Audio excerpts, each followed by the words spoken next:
Hello student, स्वागत है आपका हमारे यूट्यूब चैनल पे एमआर बाय राहुल सर। आज हम कुछ नए कॉन्सेप्ट को देखने वाले हैं जिसका नाम है इंट्रोडक्शन ऑफ सी। चलिए स्टार्ट करते हैं हम प्रोग्रामिंग सी के बारे में।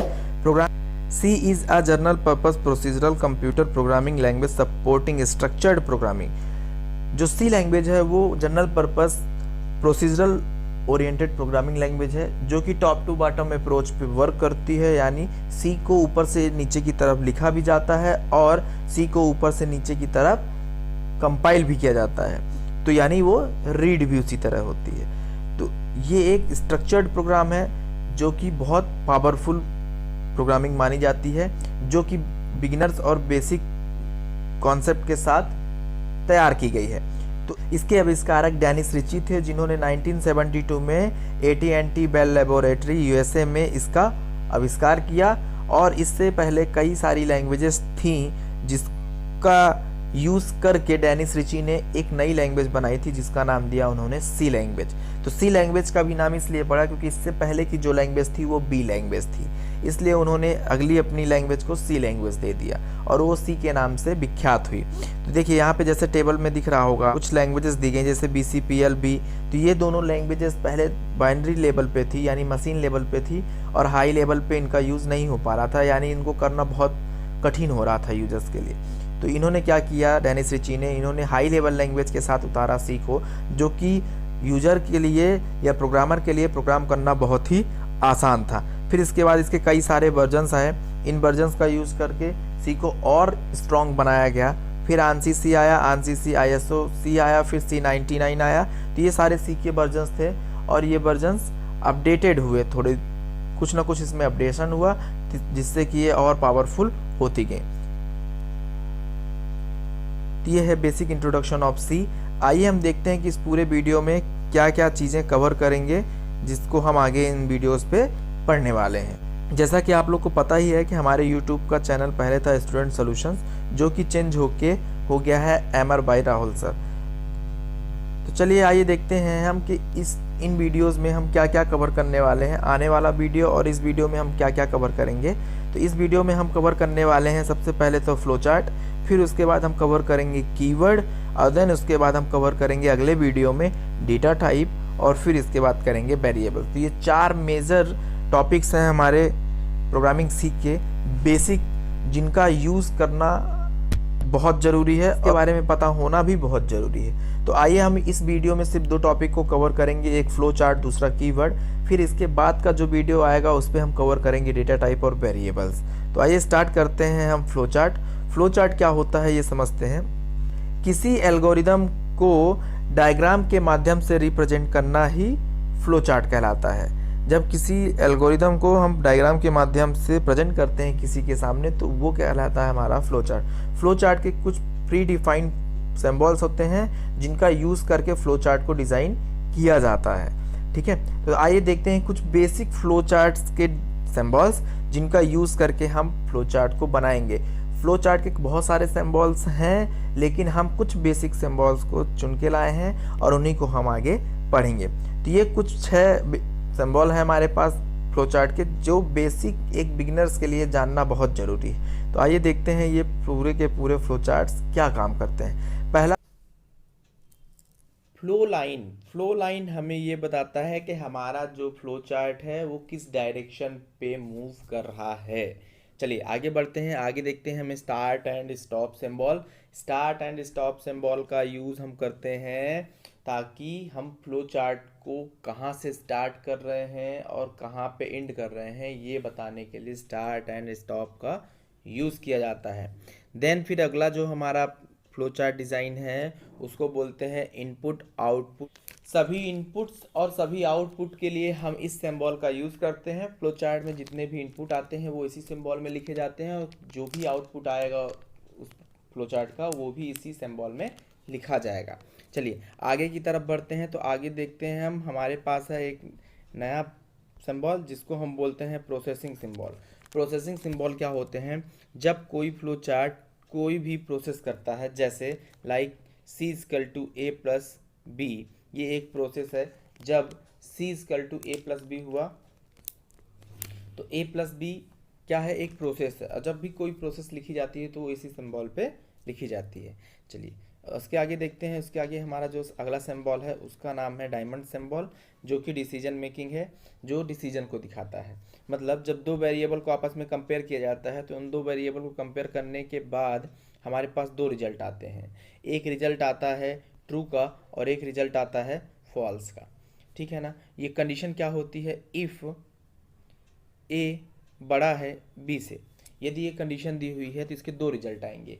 यदि ए बड़ा है बी से सही है तो ए बड़ा है बी वो ट्रू की साइड जाएगा यदि सही है तो, यदि गलत है तो फॉल्स की साइड आएगा। लेकिन एक बार में एक ही आउटपुट को शो करता है हमारा कंडीशन स्टेटमेंट। मतलब या कि ट्रू को दिखाएगा या कि फॉल्स को दिखाएगा, दोनों एक साथ नहीं दिखाएगा।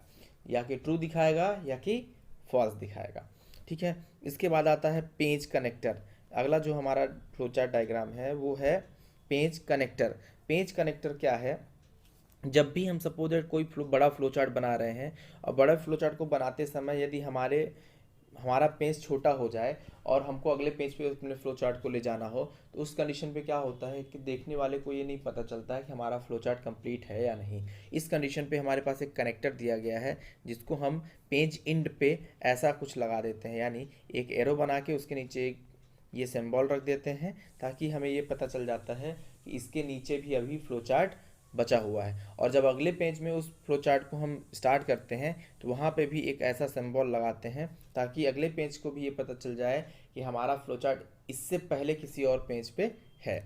ये रहे बेसिक सिंबल्स हमारे फ्लो चार्ट के।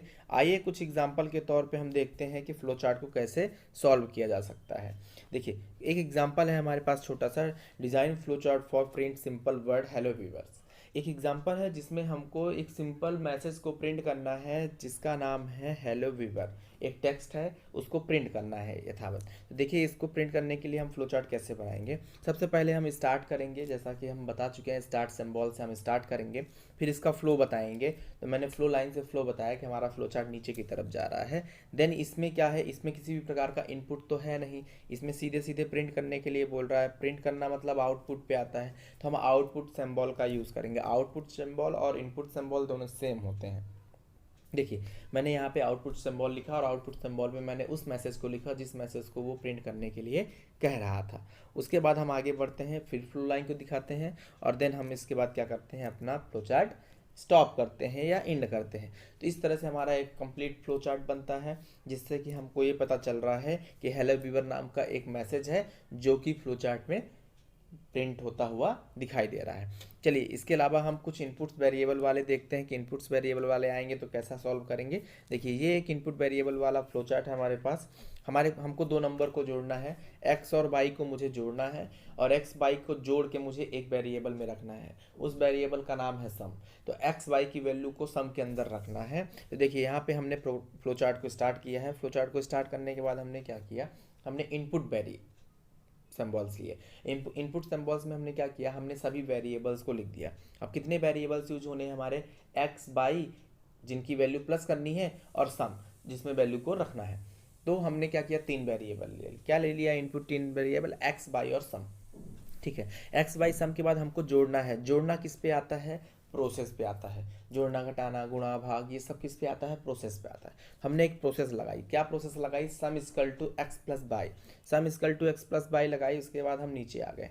जब ये दोनों प्रोसेस हो जाएगा यानी एक्स की वैल्यू और बाई की वैल्यू आपस में जुड़ जाएगी तब हमें आउटपुट देखना होगा। तो आउटपुट के लिए हमने क्या लगाया था, हमें किसकी वैल्यू देखनी पड़ जाएगी आउटपुट में, सम की। क्यों, क्योंकि सम के अंदर ही एक्स प्लस बाई की वैल्यू है तो हम सम को देखेंगे। तो यहाँ पे आउटपुट सिंबल के साथ हमने लिख दिया है आउटपुट डिस्प्ले सम, है ना। फिर इसके बाद हमने क्या कर दिया है, प्रोसेस को एंड कर दिया। यानी हमारा फ्लो चार्ट बता रहा है कि यहाँ से स्टार्ट और यहाँ पे एंड हुआ है। इसके बीच में एक इनपुट है, एक आउटपुट है और एक प्रोसेस है। आई होप कि समझ में आया होगा आप लोग को। यदि नहीं समझ में आया है तो आप हमें कमेंट बॉक्स पे कमेंट करके बता सकते हैं। चलिए आगे कुछ एग्जांपल लेके देखते हैं कंडीशंस वाले एग्जांपल कैसे आते हैं। देखिए कंडीशंस को लेके चलते हैं तो यहाँ पे एक छोटा सा एग्जांपल दिया गया है कि find largest number in given variables A and B. दो वेरिएबल दिए गए हैं ए और बी और इन दोनों वेरिएबल में से हमको ये बताना है कौन सा नंबर बड़ा है, मतलब ए बड़ा है या बी बड़ा है। तो इन दोनों में से एक ट्रू होगा, एक फॉल्स होगा। तो ट्रू होगा तो ए बड़ा होगा, फॉल्स होगा तो बी बड़ा होगा। चलिए इसका स्ट्रक्चर देखते हैं हम पहले थोड़ा सा। स्ट्रक्चर कैसा होता है, ऐसा कुछ स्ट्रक्चर दिखाया गया है। देखिए ये स्ट्रक्चर है हमारा, इस स्ट्रक्चर के माध्यम से हम समझेंगे। ये पहले सबसे पहले मैंने स्टार्ट कर दिया, स्टार्ट के बाद मैंने इनपुट लिया। इनपुट क्या लूँगा, ए और बी की वैल्यू लूँगा। तो इनपुट मैं क्या ले लूँगा, ए और बी।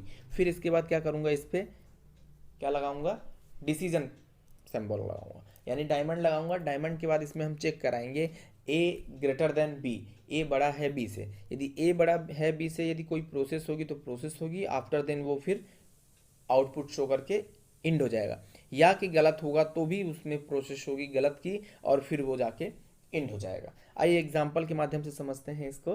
देखिए हमने क्या किया, हमने स्टार्ट किया है। स्टार्ट के बाद मैंने क्या किया, एक इनपुट लिया है जिसमें मैंने ए और बी की वैल्यू को एक्सेप्ट कराया है। ठीक है, फिर इसमें मैंने एक कंडीशन लगाई, ए ग्रेटर देन बी, ए बड़ा है बी से। यदि ए बड़ा है बी, सपोज दैट मान लेते हैं ए इक्वल टू 5 है और बी इक्वल टू 4 है। यदि ये कंडीशन हो जाए कि ए की वैल्यू कितनी है 5 और बी की वैल्यू 4, ये कंडीशन हो जाती है ट्रू, ए बड़ा है बी से। यस, ट्रू हो जाएगा तो डिस्प्ले कर देगा ए, और यदि फॉल्स हो जाएगा तो डिस्प्ले कर देगा बी। यदि सपोज दैट ये ऐसा हो जाए, ए की वैल्यू है 5 और बी की वैल्यू है 14, तो उस कंडीशन पे क्या हो जाएगा, ए छोटा हो जाएगा बी से, यानी ये कंडीशन हो गई फॉल्स। दी गई कंडीशन क्या होनी चाहिए थी, ए बड़ा होना चाहिए बी से, लेकिन यहाँ पे उल्टा हो गया, यहाँ बी बड़ा हो गया ए से। तो उस कंडीशन पे ये फॉल्स हो गया, तो फॉल्स पे हम चले जाएंगे तो ये कंडीशन क्या कहलाएगी हमारी, बी, यानी वो हमको बी प्रिंट करेगा। तो एट अ टाइम पे एक ही डिसीजन को शो करेगा, चाहे ट्रू चाहे फॉल्स। चलिए, फ्लो चार्ट बहुत आसान है, इसको समझना भी बहुत आसान है, बस थोड़ा सा आपको प्रैक्टिस करना है। आप इस वीडियो को बार बार देखिएगा जब तक आपके समझ में ना आए, ताकि फ्लो चार्ट का कॉन्सेप्ट बहुत आसानी से आपको समझ में आ जाए। चलिए आगे बढ़ते हैं। आगे का हमारा टॉपिक है कीवर्ड। कीवर्ड क्या होते हैं, कीवर्ड हमारे प्रोग्रामिंग सी में कुछ रिजर्व वर्ड होते हैं जो कि पहले से ही हमारे कंप्यूटर में मौजूद होते हैं, और उनका मान पहले से ही डिसाइड होता है, यानी उनका कार्य पहले से ही डिसाइड होता है कि वो इस प्रकार के कार्य को करेंगे। हमारे प्रोग्रामिंग सी में 32 कीवर्ड होते हैं जो कि प्री डिफाइंड वर्ड कहलाते हैं। चलिए आइए देखते हैं 32 कीवर्ड्स क्या हैं। देखिए ये सारे 32 कीवर्ड, इन्हीं का यूज़ करके हम प्रोग्रामिंग सी को पढ़ेंगे, और इन्हीं के बेस पे हम प्रोग्रामिंग सी को अच्छे से समझ पाएंगे। तो ये जो 32 कीवर्ड है, ये 32 के 32 कीवर्ड आपको याद होने चाहिए। 32 कीवर्ड आप पढ़ लेंगे ताकि आपको कीवर्ड्स को समझना मुश्किल ना हो। ये प्री डिफाइंड फंक्शन होते हैं, ठीक है ना, ये प्री डिफाइंड वर्ड है, इनका पर्टिकुलर मीनिंग है, और वो मीनिंग चेंज नहीं किया जा सकता, वो मीनिंग वही होगा। सपोज दैट इस पे यदि हम बात करें छोटी सी, तो यहाँ पे इंट दिया हुआ है। इंट क्या है, एक कीवर्ड है। इंट का मतलब होता है इंटीजर, और इंटीजर का मतलब होता है 0 से 9। तो ये पहले से डिसाइड है, इसको हम चेंज नहीं कर सकते, ना कीवर्ड पे चेंजेस कर सकते।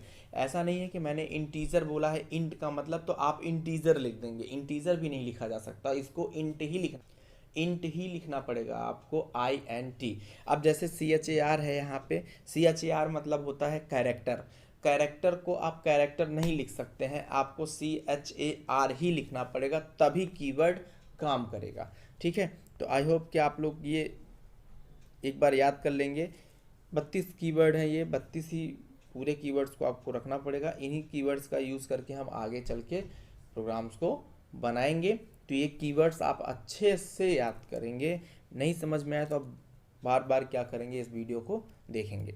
चलिए मिलते हैं हम आपसे अगले पार्ट में, जिसमें हम देखेंगे डेटा टाइप और वेरिएबल्स। 2 टॉपिक्स को और देखेंगे आने वाले वीडियो में, बहुत जल्द आने वाले हैं वो वीडियो। तो इन वीडियो को आप अच्छे से देख लें, अच्छे से समझ लें, इसके बाद आने वाले जो वीडियो हैं वो बहुत ज़्यादा इम्पॉर्टेंट होने वाले हैं।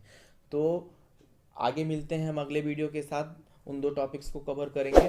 जब तक के लिए आप घर पे रहें, सुरक्षित रहें। धन्यवाद। वीडियो को लाइक करें, शेयर करें और सब्सक्राइब करें। वीडियो देखने के लिए आपका धन्यवाद।